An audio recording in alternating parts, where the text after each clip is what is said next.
So it's you, the White Lotus, chief of the Lotus clan. You bastard. We Shaolins never hurt your clan. Why do you want to fight us? I want revenge. You both killed my classmate. What is up? I'm Sergeant Ballistic, but you guys can call me Brian. Thank you for checking out this video. Today I'm pretty psyched because we're going to be checking out this card. It's the EVGA GeForce GTX 980 for the Win Edition. Pretty cool. It's going to be pushing all the pixels in my upcoming / ongoing build. I like to call it Arashikage or Storm Shadow, but this is kind of my first enthusiast level card from NVIDIA ever. So let's check it out.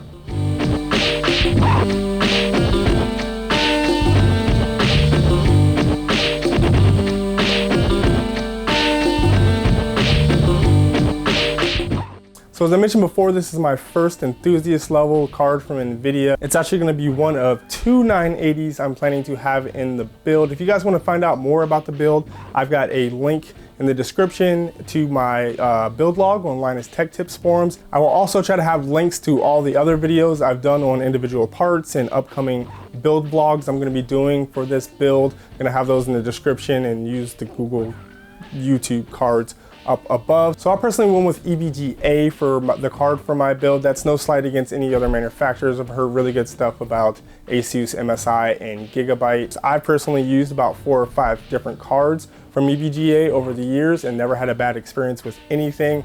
They've got great customer service, great warranties. They've got the step up program, which is really cool, which allows you to step up your GPU if another one comes out within a certain amount of time of you buying yours. They run some community servers for Battlefield and other games and stuff like that. Really, really cool company. I got to meet EVGA Jacob. He's a really awesome guy, very friendly, and answers a lot of questions on Twitter and stuff like that. They've also been making some great PSUs, motherboards, and peripherals like mice and keyboards that I got to check out at CES this year. They also had some really cool cards. So getting into some of the details on this card, it's of course using NVIDIA's Maxwell, or if you want to be more specific, Maxwell Mark II or 2.0.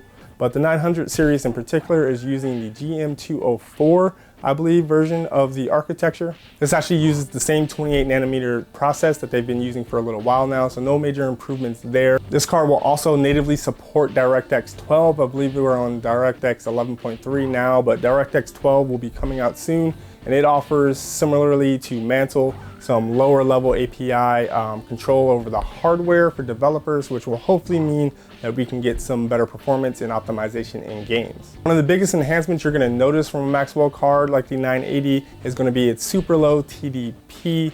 The GTX 980 is coming in at 165 watts, the GTX 970 at 145 watts. This is in comparison to some other cards like the R9 290X from AMD, which is 290 watts, so quite a bit more. And if you look at something like the R9 295X2, that's a whopping 500 watts, which is understandable because it's a dual CPU card, but definitely going to be creating a lot more heat and possibly fan noise. Recently, thermal throttling has been one of the biggest factors in overall GPU performance lately, so having a lower TDP means you have more headroom for stable overclocks. So for those of you looking to pick up a higher end card, let's take a look at where this kind of stands in the marketplace. The 980 is now considered the second most powerful single GPU video card you can buy behind the Titan X. It definitely performs better than the 980, but whether or not that $400, $500 premium is worth it is going to be up to you guys. Below that, we have the R9 295X2 from AMD. At the time I filmed this, I was able to find it online for $700. This card was actually released with a price point of around $1,500, and as you can see has come down quite significantly. It performs a bit better than the 980 in certain situations, but again, it's a dual GPU card, so it's kind of to be expected, and it produces a lot more heat and potentially can make a lot more noise, so you kind of have to balance those two factors out. Then we have this card, which is again for the Win Edition from EVGA at $579. You can find a lot of other manufacturers with aftermarket cooling and PCB solutions around this price point. The stock 980 costs around $549. The reference GTX 970 is around $329, and again, a little bit more for some aftermarket solutions. And the GTX 960 comes in around $209. So now taking a look at some of the specs of this card up against some of the other NVIDIA cards, you can see where the premium price is going to be coming from. The 980 for the win is sporting a 1279 megahertz base clock and a 1380 megahertz boost clock. Both of those are around 150 megahertz above the reference card. It's of course got 4 whole gigabytes of GDDR5 VRAM. No 3.25 or 3.75 on this card. The memory speed comes in at 7010 megahertz, which is only a very slight bump over the reference. It still maintains that 256-bit memory bus. And moving down the list, you can see that the CUDA cores have been dropped a little bit from the 780 and 780 Ti. It only has 2048, I believe, or 2048, but they're actually 40% more efficient. So now let's talk a little bit about the physical features of the card, maybe do a little bit of a tour.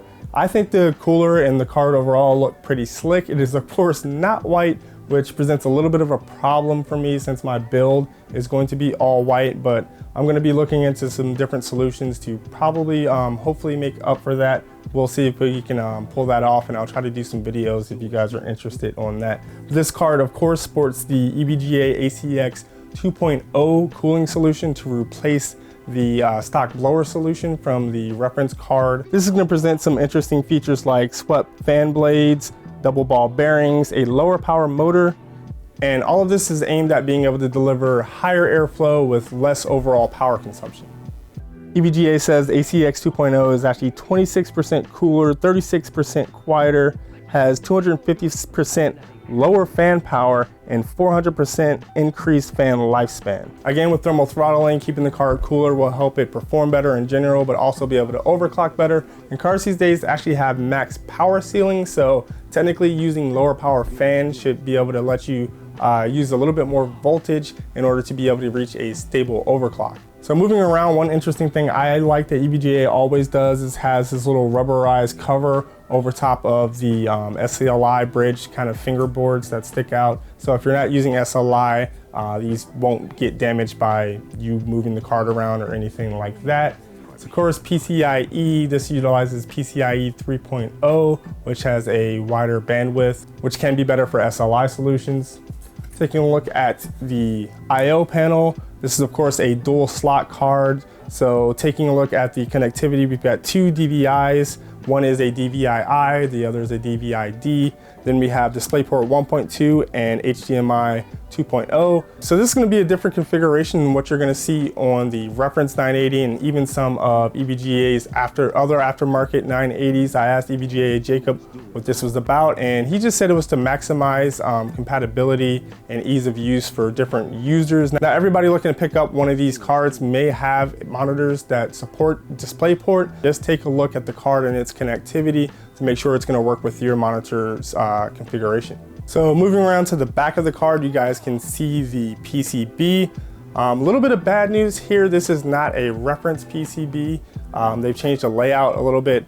And what this means for me in particular is that EK has come out and said that they do not plan on supporting water blocks for this card. That's a little disappointing, as I did eventually want to move my system over to a fully custom loop. So when the time comes for that, I'll probably be looking to pick up a different card. Probably still gonna stick with EVGA, but maybe something like their super clocked edition or their classified, which I believe EK does produce blocks for both of those. One big thing that you're gonna notice is that there's nothing covering this area of the PCB. And I wanted to see a backplate, and a lot of people wanted to see a backplate. The reference 980 and 970s both came with backplates, so it's a little disappointing to see a higher end card that you're paying a premium for more performance, not including that. I went ahead and picked up a backplate, and I'm probably gonna be doing a video on how to do that. I've had a lot of people saying, oh, I bought a card without one, and I kinda wanna pick one up, but I'm a little afraid of unscrewing anything on my GPU, but that doesn't void your warranty for the most part for most manufacturers, so stay tuned for a video on that. So one other feature that's actually a carryover from the reference card, but a little bit custom on this, is the LED backlighting. It says EVGA GeForce GTX 980, and for the win, these are LED backlit, and up here in white, it is not RGB lit. I think the only card EVGA offers with RGB LEDs at the moment is the Kingpin edition of the 980, but it is still configurable in GeForce Experience. and you can just dim them, I believe. So that's pretty cool, and it should go well in my system. I love LED lighting, all of the things, so all about LED. But for benchmarking, I went ahead and used my current rig, the Emocan. It's an FX8350 on the Asus Sabertooth 990FX. It's cooled by the Corsair H110, all inside the Corsair C70 military green case. So the current card in this rig is the GTX 770 Superclock from EVGA, and I benchmarked it as well as the 980 for a point of reference. Note that everything in these benchmarks are running at stock base and boost speeds. First, looking at the synthetics and 3D Mark Firestrike, the 980 of course won, averaging about 20 to 30 frames more in the graphics test. Moving on to Firestrike Extreme, the 980 still shows playable FPS at around 30 frames per second average frame rate, while the 770 just can't hold on. I didn't even bother with the 770 on Firestrike Ultra, seeing as the 980 couldn't maintain 20 frames per second in either of the graphics tests. Lesson here is that a single 980 probably isn't enough to handle 4K at higher ultra settings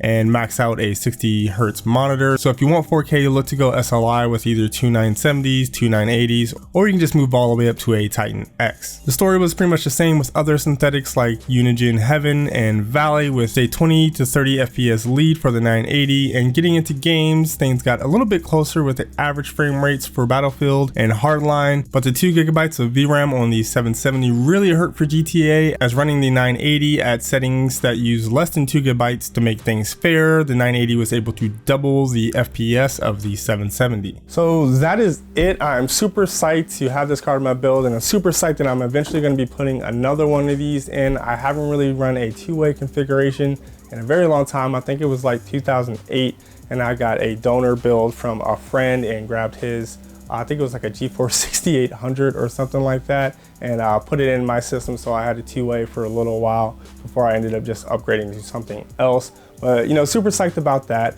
Go ahead and give this video a thumbs up or thumbs down, and let me know whether you want to see more videos like this in the future. If you haven't subscribed, go ahead and hit that subscribe button. I'm going to be doing, like I said, benchmark videos with this and the NVIDIA Shield, build videos on my build, just a ton of stuff coming up, and you guys probably don't want to miss it, so go ahead and subscribe.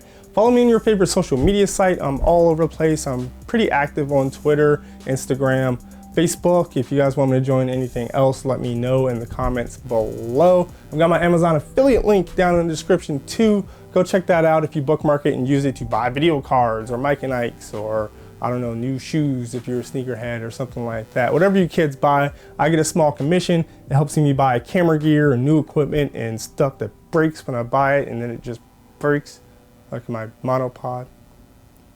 But yeah, I really appreciate that, and it helps out the channel a lot. That is it for this video. Thank you guys for watching. Stay tuned for more. See you in the next one.